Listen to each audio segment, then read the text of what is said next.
मुफ्त की चीजें किसको नहीं पसंद। हम में से ज्यादातर लोग इन फ्री के सामानों की कदर नहीं करते और इन्हें फेंक देते हैं, लेकिन कुछ होशियार लोगों ने इन्हें संभाल कर रखा है और कबाड़ में से पैसे बनाने का जुगाड़ खोज निकाला, और वो भी कोई छोटी मोटी रकम नहीं। आज हम पेश करने जा रहे हैं 10 ऐसी चीजें जो लोगों को फ्री में मिली है, लेकिन उन्होंने उसे बेचकर अपना भाग बदल दिया।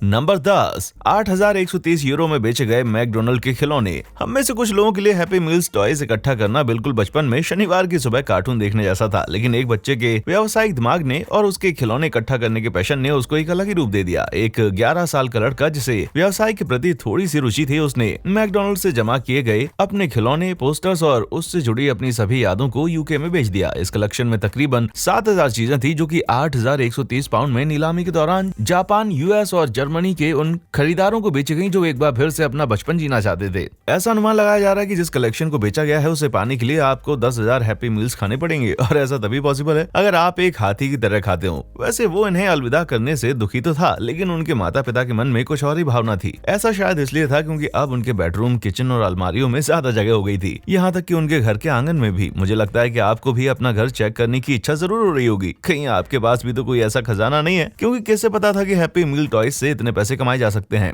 इनमें सबसे महंगा तो दुर्लभ बीनी बैग रोरी द लाइन है, जिसकी कीमत $649 रखी गई है। नंबर 9, 4,50,000 रुपए में बेचा गया होम रन बनाने वाला बॉल। अगर आप अपना समय कहीं बिताना चाहते हैं तो बेसबॉल गेम देखने से अच्छा और क्या हो सकता है, लेकिन अगर आपके हाथ में एक होम रन वाली बॉल आ जाए तो इससे अच्छा तो कुछ और नहीं हो सकता। 2001 में जायंट्स टीम के बैरी बॉन्ड्स ने अपना 73वां होम रन बनाया था और एक ही सीजन में उनका ये 70वां होम रन था। भीड़ में से एक दर्शक ने उनका ये बॉल पकड़ भी लिया, लेकिन कुछ फैंस के ग्रुप उन पर टूट पड़े और फिर क्या था, बॉल को उसका नया मालिक मिल गया। लेकिन ये युद्ध यहीं पर समाप्त नहीं हुआ था। इसके लिए 18 महीनों तक कोर्ट में केस भी चला। जज का मानना था कि ये बॉल दोनों ही आदमियों को बिलोंग करता है, इसलिए जब भी इस बॉल को बेचा जाए तो पैसा भी दोनों में बराबर बांटा जाए। जब इस बॉल को नीलामी में रखा गया तब मिनटों में ही इसकी कीमत $4,50,000 तक पहुंच गई। नंबर 8, 12,000 पाउंड का लेडी गागा का नाखून। आपको शायद लगे कि लेडी गागा के कॉन्सर्ट में काम करना ही आपके लिए किसी नाम से कम नहीं है, लेकिन एक इंसान के लिए ये उससे भी ज्यादा साबित हुआ, या फिर यूं कहूं कि बहुत ही छोटा। परफॉर्मेंस के दौरान लेडी गागा का नकली नाखून स्टेज से गिर गया था और उनकी परफॉर्मेंस पूरा होने के बाद ये मिला। बाद में जब इस नाखून को ऑनलाइन बेचा गया तो उसकी कीमत 12,000 पाउंड निकली। मुझे लगता है कि इतना पैसा बनाने के बाद नाचना ही बाकी था। नंबर 7, स्कारलेट जॉनसन द्वारा इस्तेमाल किया गया टिश्यू। जे लेनो के शो के दौरान एवेंजर्स की स्टार ने बताया कि उन्हें ठंड कैसे लग गई थी। हो सकता है कि ऐसा उन्हें सैमुअल एल जैक्सन के कारण हुआ हो। जे लेनो उन्हें एक टिश्यू देते हैं जिससे उन्होंने अपनी नाक को 2 बार साफ किया था और इस प्रक्रिया के दौरान उस पर लिपस्टिक के कुछ दाग और बलगम भी लगा रह गया था। उनका मानना था कि उन्हें ये सर्दी एक सेलिब्रिटी के कारण हुई थी, इसलिए उन्होंने इस टिश्यू को ईबे पर बेचने की सोची। और फिर क्या था, ये टिश्यू कुल 5,300 में बिका। कल्पना कीजिए अगर उन्होंने इसका जार बेचा होता तो उन्हें क्या हासिल होता। बाद में इस पैसे को हंगर चैरिटी यूएसए हार्वेस्ट को दे दिया गया था, जो स्कारलेट जॉनसन की पसंद थी। वैसे चैरिटी के लिए पैसे कमाने का ये बेहद ही अजीब तरीका है, लेकिन स्कारलेट ने ऐसा पहली बार नहीं किया। एक बार तो वो अपने फैन के साथ डेट पर 20 मिनट के लिए गईं, जिसके लिए उनको 20,000 यूरो मिले थे। उम्मीद करता हूँ कि उस वक्त इन्होंने छींका नहीं होगा। नंबर 6, 40,000 में बेचे गए बीबर के बाल। जनवरी 2011 में मशहूर टीवी होस्ट एलन डिजेनेरेस ने ट्वीट किया था कि उसे कुछ और नहीं लेकिन अपनी बर्थडे गिफ्ट के तौर पर जस्टिन बीबर के बालों का गुच्छा चाहिए था। लेकिन उनका ये मजाक तब सच्चाई में बदल गया जब वो पॉप सिंगर उनके शो पर थे और उन्होंने वही बर्थडे गिफ्ट दिया जिसकी वो उम्मीद कर रही थी। जी हाँ, आपने बिल्कुल सही गैस किया, उनके बालों का एक गुच्छा। इसे बाकी लोगों की तरह जादू टोने में इस्तेमाल करने के बजाय उन्होंने इसे $40,000 में बेच दिया और फिर उन्होंने इस पैसे को एक animal rescue organisation the Gentle Barn Foundation को दे दिया। वैसे जस्टिन द्वारा दी गई ये पहली मुफ्त की चीज नहीं थी। फ्रैंकफर्ट के एक कॉन्सर्ट के दौरान जस्टिन ने डिसाइड किया कि वे नंगे पांव ही परफॉर्मेंस करेंगे और इसके लिए उन्होंने अपना एक जूता भीड़ की ओर फेंका था। फिर क्या था, वो फैन इतना ज्यादा खुशकिस्मत था कि उस कॉन्सर्ट में से जिंदा निकल गया। जूतों के इस नए मालिक ने इस पर्पल जूते को अपनी यूनिवर्सिटी में घुमाया और फिर इसे ईबे पर $50,000 में बेचने की सोची, लेकिन अफसोस कि अभी तक किसी ने इसको खरीदने का सोचा नहीं। नंबर 5, $455 का एल्विस प्रेस्ले का झूठा पानी। अगर आपको एल्विस प्रेस्ले के कॉन्सर्ट में एक गार्ड आपको एक पानी का कप देता है जिससे खुद एल्विस प्रेस्ली ने पानी पिया हो और उसमें अभी भी थोड़ा पानी बचा हुआ था, तो शायद आपको आश्चर्य हो। और ऐसा ही कुछ एक फैन के साथ नॉर्थ कैरोलिना के एक कॉन्सर्ट के दौरान हुआ। 1977 में हुआ था ये। वेड जो कि उस वक्त 13 साल के थे, उन्होंने इस पानी को 1985 तक फ्रीजर में संभाल कर रखा। उन्हें ये पानी बेचने का आइडिया तब आया जब एक ग्रिल चीज सैंडविच जो वर्जिन मैरी की तरह नजर आ रही थी, उसकी कीमत $28,000 रखी गई थी। वेड ने इस बात की पुष्टि की कि ये पानी बिल्कुल वैध था, लेकिन अफसोस कि उन्हें ज्यादा तो नहीं, यकीनन $455 मिल गए उस पानी के। लेकिन उन्होंने उस कप को बेचने से साफ इनकार कर दिया। लेकिन इस तरह के फ्री के सामान के लिए ये कीमत भी छोटी नहीं है। वो शायद इससे और ज्यादा पैसे कमा लेता अगर वो इसे कहीं और जाकर बेचता। नंबर 4, $500 में बेची गई ब्रिटनी के द्वारा खाई हुई आधी सैंडविच। अगर आप अपनी लाइफ में जीत हासिल करना चाहते हैं तो आपको इस बात का पता होना चाहिए कि आपके जीवन में कब सुनहरे मौके आते हैं। एक वेटर ने जिन्होंने ब्रिटनी को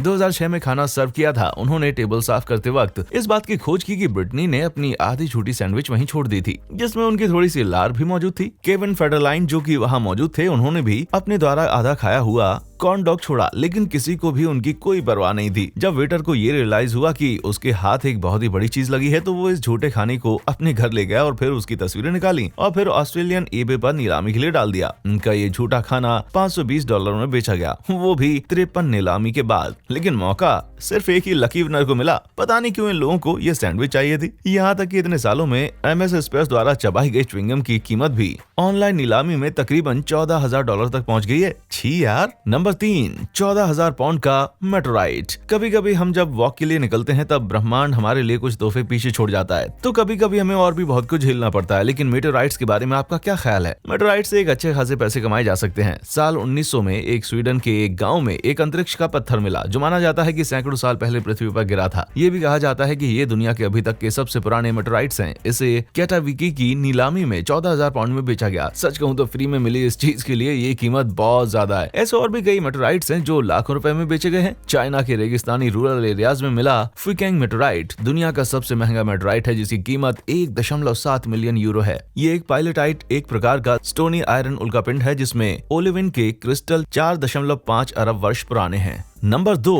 $15,000 में बेचा गया मैकडॉनल्ड्स का सिंचन सॉस। अगर आप रिक और मोर्टी के बहुत ज्यादा फैन हैं तो क्या आपको मालूम है कि सिंचन सॉस क्या होता है? लेकिन क्या आपको पता है कि किसी ने 20 साल पुराना पैकेट $15,000 में बेचा? असल में ये सॉस पहले डिज्नी के प्रमोशन का हिस्सा था, लेकिन रिक और मोर्टी की पॉपुलैरिटी की वजह से फैंस इस सॉस के दीवाने हो गए थे। उस डिपिंग सॉस के मालिक को ये पैकेट एक बहुत ही पुरानी कार की सफाई करते वक्त मिला था जो उसने हाल ही में खरीदी थी। उसने गूगल किया कि क्या उसे इसकी कुछ कीमत मिलेगी और असल में उसे उम्मीद से कुछ दोगुना ही मिल गया। और हाल ही में मैकडॉनल्ड ने इस हाइप पर रिस्पॉन्ड भी किया था। उन्होंने इस सॉस के कुछ लिमिटेड एडिशन रिलीज किए, वो भी बस कुछ ही सिलेक्टेड स्टोर्स में। लेकिन अफसोस कि उनकी सप्लाई टीम इस डिमांड को मैच नहीं कर सकी और सभी स्टोर्स ने जल्दी ही अपने स्टॉक्स खाली भी कर दिए। अब सॉस के ये पैकेट्स ईबे पर सैकड़ों डॉलर्स में बेचे जा रहे हैं। एक डायहार्ड फैन ने तो अपनी VW गोल्फ MK4 गाड़ी भी इस पैकेट के बदले एक्सचेंज करने के लिए तैयार हो गई। इससे पहले कि मैं इस लिस्ट में सबसे बेहतरीन एग्जाम्पल्स के बारे में बताऊं, मैं आपको याद दिलाना चाहूंगा कि आप वाओ फैक्ट्स को सब्सक्राइब करना ना भूलें। हम इस तरह के शानदार वीडियोस रोज ही अपलोड करते हैं, तो नई चीजों और जानकारियों के बारे में सीखना मिस मत कीजिएगा। और हाँ, नोटिफिकेशंस को पाने के लिए बेल आइकन पर जरूर क्लिक करें ताकि आपको फैक्ट से भरे ये वीडियोस और उनकी अपडेट्स लगातार मिलती रहें।